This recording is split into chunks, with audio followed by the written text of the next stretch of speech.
The transfer portal is open. The chaos is ensuing. So let's see after day, not even after the end of night number one, where Baylor is at in this emergency live transfer portal edition of Locked On Baylor. You are Locked On Baylor, your daily podcast on the Baylor Bears, part of the Locked On Podcast Network, your team every day. Welcome to another live episode of Locked On Baylor special edition. I don't know how long this is going to last, but just wanted to kind of take note of where we are at the end of day number one of the transfer portal officially opening. So if you're listening to this back, which I'm sure a lot of you are, we are recording, going live, Monday, December 4th, the first day of the transfer portal, just a hair after 6 p.m. Central Time. So by the time you're listening to this, it could be a different list. There could be guys who have hit the portal, guys who have recommitted, guys who are still on the fence. Baylor has started to offer quite a few guys, which I would love to talk about at some point this week because I think there's already some names that I had circled, not the least of which being Jamori Macklin, who I literally wrote out all the transfer targets that Baylor would look at, and he was the number one receiver that I was looking at. Baylor offered him today. He's a kid from UNC, and for my money is the best portal receiver on the market. So we've already got some comments rolling in. Scotty, I do need you to hold me honest here. I haven't checked in like the last hour. So if someone has come along and has put their name in the portal, I need you to let me know in here as well. But that's basically all this is. I am just trying to go over basically who is still on the team, who is kind of not on the team, who might not stay with the team, all this. Now, of course, there's plenty of time to change because it's only day one. But right now, the good news for Baylor fans, and a lot of us, including myself, expected a mass exodus of players leaving the program with the instability in the head coaching position. We already saw a recruit, Bo Porter, a linebacker out of Utah, reference that while he decommitted yesterday. So there is still an issue in terms of the stability of who's going to be there, who's not from the coaching staff after the first month of the season. And obviously coming off a 3-9 season in this era, you expect a lot of guys to hit the portal. But so far, it's been okay. Now, it's only day one officially, but guys can announce this whenever. So right now, there are only 3 guys in the portal for Baylor, and that would be George Maley. I don't know if I said that right. He was a 4-star offensive lineman from Utah as well, who is only a sophomore, I believe, who he entered the portal last week, as well as tight end Drake Dabney, who we talked about on the show yesterday or today's show, recorded it yesterday, and Blake Shapen, obviously your starting quarterback, announced that last week. And he talked with Jake Spavital, like Spavital said he would. They discussed possibly him coming back, what his options might be, what this offense looks like for him. He decided it's still wise for him to go into the portal, and he made that official today, Monday, the first day that it was open. So not a huge surprise there. It's unfortunate, but again, Blake is just not a terrific fit for, I think, the kind of offense that Spavital is going to run. That doesn't mean he's not a good quarterback. But one of the things that Spavital said actually in his introductory presser today was thing he's looking for in quarterbacks. First thing, I'm looking for a big arm, guys who can make throws all over the field. Blake Shapen's a good quarterback. Can't do that. He's that's not really his forte. So those are the 3 that are in the portal for Baylor. Now, there are a couple who are in limbo who I'm going to get to after this, but I'm looking at the ones who have recommitted. And a lot of them are from last year's class. So again, guys that Aranda recruited. It's not like these guys have been here forever. They are Aranda guys. And even with hopefully what this team bottoms out at 3-9, they have stuck around and have made that commitment again. So let's go through the long list here. So stick with me. Monterey Baldwin's the first one. We're going to talk a lot about him in tomorrow's Locked On Baylor episode. Also at receiver, Jordan Neighbors, Keytron Jackson, the transfer in from last year from Arkansas, and Josh Cameron. are the receivers sticking by. Running back, you got Richard Reese and Dawson Pendergrass, who have both said they're coming back. Matt Jones at linebacker is sticking around for another year. He's exercising his last year of eligibility. And then those young defensive backs, Caden Jenkins, Carl Williams, DJ Coleman. I believe Corey Gordon announced as well, but I don't have him here on the list. Other young defensive guy, Devontae Tizino, Trey Emery up on the defensive line. A couple offensive linemen coming back, Colton Price and Wes Tucker, notably the ones on that. That's something that Baylor is going to need to revamp quite a bit through the portal is that offensive line. And also on the defensive line, Brendan Bett from Killeen and DK Kalu, whose dad played in the NFL. He's coming back. Josh White, the LSU transfer at linebacker. Garmin Randolph, the Jack. He's returning for his final year of eligibility. Devin Lemire at safety. Kyler Jordan at outside linebacker. Alvin Ibaselli. I hope I'm saying that right. They don't say his name very much. He became your starting left tackle, Alvin Ibaselli. And he was one that I was looking for on Twitter, and his account got suspended. And I was fearing the worst because I think he can grow into a pretty good tackle. He announced on Instagram he is coming back. In the tight end room, Drake Dabney out, but Kelsey Johnson and Matthew Klopfenstein and Jake Roberts all coming back. That's nice. I don't know the role that tight ends will have in this new offense just yet, but that's nice to have. And at quarterback, with Blake Shapen going out the door, Sawyer Robertson becomes the incumbent, and he has committed to coming back. So in terms of the guys we don't know yet, first one is Hal Presley. Now, Hal Presley has not made an announcement that he's coming back that I saw. Then again, he is also recruiting guys on Twitter to come to Baylor. So I think it's safe to say that Hal Presley is coming back as well. That wide receiver core still needs some revamping. I think there's some nice pieces in there, but there just isn't a number one receiver, a number one X receiver out of there yet. So you have Presley, Monterey Baldwin, Jordan Neighbors, Keytron Jackson, and Josh Cameron all coming back. And that's nice, but you need to go out and get a top guy. It's like having a bunch of number three starters and a few number two starters in baseball. If you don't have the ace, you don't have much of anything. And these are good players. They will be very good complementary players to a guy who can win on the outside, like Baylor has had so much, even past the Art Briles era. Obviously, you had guys like Katie Cannon and Corey Coleman. It was a different kind of style of offense. But then I'm looking at the guys like the Denzel Mims, the Jalen Hurds, the Tyquan Thorntons. You need to have a guy like that in order to vastly improve on what you have. So those are nice guys. I like having them around, but you will need a top of the line X receiver, number one guy you can go to when the odds are stacked against you, the third down guy. Remember, the name I keep thinking of is Tyquan Thornton in 2021, who was a guy who was a burner at first and then became just an expert wide receiver that you could go to on third down. He was a nightmare in the red zone because of how quick he could get up off the line, and he could still burn you and high point a football 40 yards down the field. So if Tyquan Thorntons grew on trees, I would absolutely love to get 2 or 3 of them in here. But all that to say, you do need to bring in some wide receiver depth. And speaking of that, you might have to replace one of your highest rated recruits ever, because one of the unknowns is Armani Winfield. He's a guy who was on my top 5 list of 5 guys who could transfer out this year. Drake Dabney was also on that list. He was number 1. I think Armani Winfield was number 4 on that list. Not that it was in any real order, but he was one that we need to keep an eye on. Dominic Richardson, who was a guy for a lot of the season I didn't realize was only a junior. So he has eligibility. I really like Dom Richardson. I just think the running backs had the deck stacked against them this year. He and Richard Reese, it just didn't play into their hands at all with not having a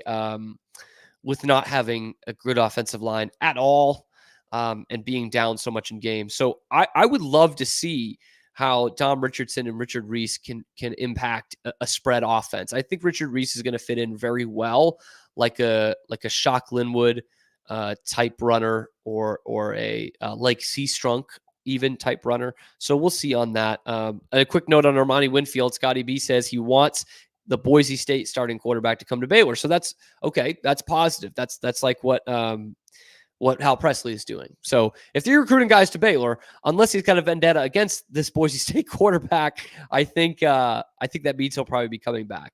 Another one, Mike Smith, the transfer from Liberty. Now I put him on here just because I don't know his eligibility situation with these guys who have COVID years. I just don't know. I can't keep track of it. He was a grad transfer, 5th-year senior, so he might be done. Another guy like that is Clark Barrington, who I think is done. He was a grad student, 5th-year guy. But his brother, Campbell, is the next one on the list. He's a junior, so not sure Clark's situation, but Campbell Barrington, from what I've seen, I haven't been able to find something that he's coming back. So that one's up in the air. Another guy who is on my list of top 5 guys who might transfer, Alfonso Allen, who played some good snaps at Star last year. I think he can be a starting safety, but he was one who barely saw the field this year. So for all the promise he showed at points last season, still don't know with him. So that one's up in the air. Another one who I liked in flash is Cooper Lands, the defensive end from Denton Guyer. I think he could be almost a James Lynch type if he hits his full potential. He has not announced anything yet either. So don't know about him and his coming back. A lot of these guys did it over the weekend. So it feels like not like now or never, but if they haven't announced it yet, keep a keen eye on those kinds of guys. And that was the last one I had. Oh, and sorry, not Alvin Ebiselli because we found him, but Tate Williams, another offensive lineman, hasn't announced anything yet. And Scotty put that in the comments. Thank you, Scotty. Yeah, no decision from Tate Williams, another one of your tackles. So that's kind of the lowdown of the list. Now, one thing I also want to point out is kind of the positional needs. Now, the first one that came to mind is obviously offensive line. Last year, you felt like you needed a tackle more than anything, right? You ended up getting 2 interior linemen through the portal. This year, they need all they can get. All they can get. If they reset that offensive line through the portal, that might be a good thing. And Spavital answered a question earlier today in his introductory presser that says he knows the portal, but doesn't feel they need to hit it too hard. That was concerning. That was the only thing that concerned me from Spavital's press conference. I think Baylor needs to hit the portal hard. It's nice to bring some of these guys back, but there are still a lot of holes in this team and a big gap between some of the really old guys that you have, the Matt Jones and the Garmin Randolph, and even a Dominic Richardson in terms of just college football experience versus the rest of your guys are all young. There's not a lot of in between. There's not a lot of guys who you saw some flashes of, but they were behind someone better and you expect them to break out this year. There's not a lot of that on this Baylor team. You're talking about all these freshmen and sophomores, the Caden Jenkins, the Carl Williams, DJ Coleman's, Tevin Williams, all these guys. And then it's the Matt Jones and the Garmin Randolphs. So it's a big drop off. I mean, even at some important positions, Dawson Pendergrass is going to get a lot more carries this year. He's going to be a focal point as a sophomore, a true sophomore. Sawyer Robertson is only a sophomore, a guy who yes, got some games under his belt this year, but is still feeling out college football a little bit. So hopefully a whole offseason with Spavital and a spread offense is going to help with that. But I say that to say you don't have a lot of in-between guys. You got a couple old guys and a lot of really young guys. So that's why I think this team needs to hit the portal and needs to hit it hard. Offensive line is the first one. I still think wide receiver is one. Like I kind of mentioned a few minutes ago, they don't have an alpha at wide receiver yet. I like Keytron Jackson. I thought he showed some flashes this year, but then again, for each flash he showed, there were, games, plural, where he couldn't get separation at all. And it wasn't just him. It was a problem with everybody. And I love Monterey Baldwin. I think he's still an explosive playmaker for you. And that's not going to change, but it's not exactly the style of receiver I think they need to bring in because he's so good. And if they bring in Jamori Macklin, that's a very similar style player. So you still need to get that long kind of physical guy on the outside. So that's another one I'm looking at. Linebacker, I don't think they quite had the room that they wanted last year, especially with Mike Smith getting hurt. And I don't know that he has any eligibility left. That is just something that Baylor has struggled at the last 2 years, really. Even with Dylan Doyle out there, he was a stud player, couldn't really cover. Matt Jones is kind of the same thing. Those are more rare to come by in college than they are in the NFL, but Baylor's had quite a few good ones in the past, who can drop into coverage, who can blitz, and who can hit real hard. I think they need that. They need a little bit more athleticism at that linebacker room. Defensive backfield is good. It's kind of set. Defensive line is not. That's one, like the offensive line, that has just dropped in production precipitously since 2021, where both lines were just awesome. I mean, the two best lines in the Big 12 that year were at Baylor.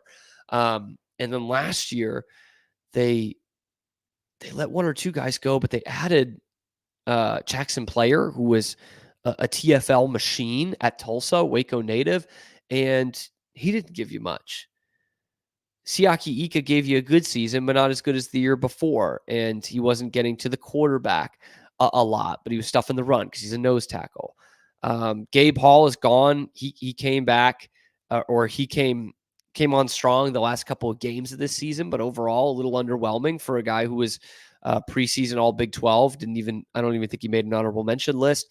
TJ Franklin had some nice games, but nothing overly special. So defensive line, they're really kind of starting from scratch in terms of guys that we saw this year.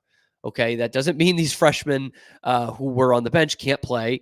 That's not the case. But from what we saw this year, they need to start from zero. Cooper Lands was the one that's returning that showed some real promise, albeit in small flashes, and he hasn't recommitted. Garmin Randolph is a guy who can play up on the line, who can rush the passer, but he had some injuries this year. We didn't see some great production out of him. So defensive line's one they need to look at.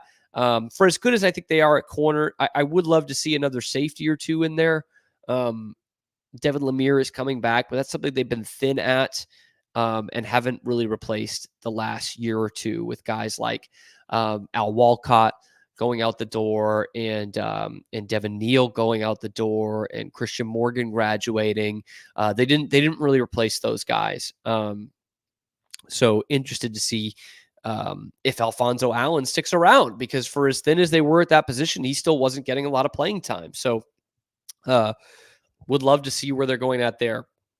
Oh, Scotty, you had me again. Sorry, you probably sent that comment in before I said it, but he said, yeah, safety is a need. Other than that, you do need to bring in a quarterback for depth.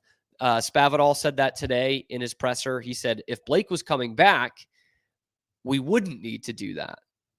So that was an interesting comment. I'm going to talk about that on tomorrow's show. But I thought no matter what, you were going to look at a quarterback for depth purposes. Now, of course, that changes the quality of quarterback you're looking for with your starter hitting the transfer portal. You're not looking for another AJ Martinez, so to speak. You're looking for more of a Jalen McClendon blast from the past, as someone who could compete and compete for the starting job. But he said that since Blake is now in the portal, we are looking for a quarterback. But if he had stayed, we wouldn't. So I just wonder what that means of his initial assessment of Sawyer Robertson. I'm probably reading a little bit too much into it, but he said if Blake was here, we wouldn't need to look. But now Blake's gone, I really need to look. So RJ Martinez is a guy who probably will be back next year as well. So that's interesting. They have thrown out an offer to a quarterback from Central Michigan, whose name I can't remember right now. Bauer, Jace Bauer, I think is his name. He threw for about 1,800 yards last year, and only completed about 58% of his passes. Pedestrian numbers at best for a Central Michigan team, But there are some guys out there who I would love Baylor to take a look at. One of them who we've talked about a few times, whose name I can't remember, is the Boise State kid. That's a position that I'll be looking at later this week on Locked On Baylor to see exactly where they could be looking for that. But that is the rundown of folks who are in the transfer portal, who have recommitted, and who are on the fence. Now, again, that is going to change this week. I guarantee it. It's nuts. It's a nuts time of year. I don't think Baylor's bringing in someone like Kyle McCord or Dylan Gabriel, although Big 12's treated you pretty well, Dylan. I don't think so. I don't think they're bringing in Will Howard either. Anyway, thank you for joining us on this live edition of Transfer Portal edition of Locked On Baylor. Scotty B at the buzzer, MJ Morris. That was the guy I was thinking of. Didn't say it out loud, but I was thinking of him, the NC State quarterback. That's one they've shown interest. And I think put an offer out too, if I'm not mistaken. So let's keep an eye on that. We'll come back to that later this week. That's the rundown of who is in the portal, who is not. We're going to talk in tomorrow's episode. If you're listening live right now, we're going to talk Monterey Baldwin. We are going to talk a little basketball as well, and we're going to talk about my guy Spav a little bit to pull all the things that he said of any note in today's press conference. Thank you for making it your first listen today and every day. Tune into the episode tomorrow as it drops at 7 a.m. every morning. That's when they're dropping. And be sure to like and subscribe. Leave a comment down below. That helps my algorithm a ton, and it helps get more eyes on the page. So I really appreciate that. Comment really anything you want. Comment about how much you hate me. I don't care. Or you can comment about who you're looking at in the transfer portal, why I was so wrong about everything, and what positional needs they have. Anyway, we'll be back tomorrow on Locked On Baylor.